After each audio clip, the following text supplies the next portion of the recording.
Well, I've been cleaning the front end of the 442, and I have taken steel wool to half of the bumper, and I'm going to do the other half today.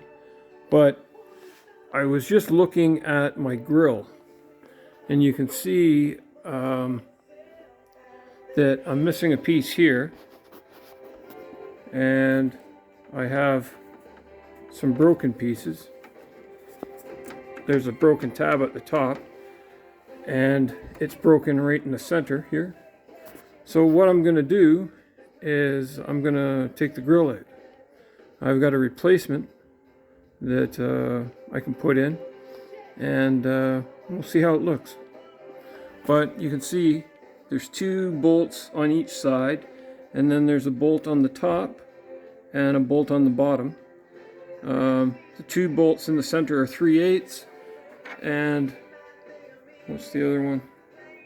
I think it's a half.